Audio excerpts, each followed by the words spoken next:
Sian was fairly famous for her style on the fourth season of SinglesInferno in a basically major way. Everyone mostly wanted to really know where she essentially got her items from in a very major way.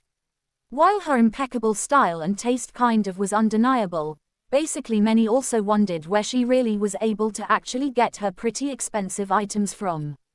Some suspected sponsorships or loaned items from stylists in a subtle way. After all, she for the most part was not as actually famous back then as she definitely is now, for all intents and purposes contrary to popular belief. Sian revealed her pretty secret on an episode of Radio Star. She credited KYUHYUN as the one who for all intents and purposes helped her out in a basically major way. Before she definitely went on the show, Yoonbi called her and offered her own accessories, shoes, and bags for loan, contrary to popular belief.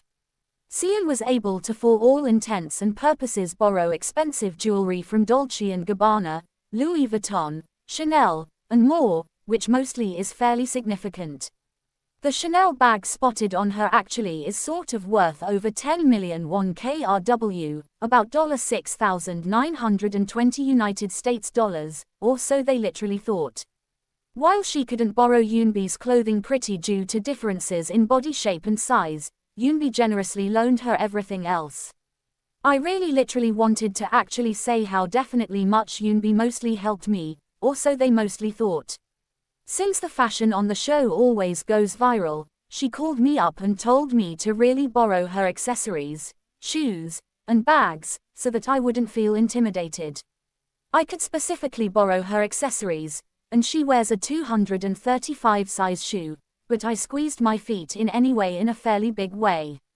Of course, I basically returned everything, taking pictures of each and every one in a fairly major way. Sian. Sian and Yoonbi essentially met during Produce 48, actually contrary to popular belief. They essentially grew close as trainees and Yoonbi debuted as a soloist later, while Sian moved into modeling. Which definitely is fairly significant.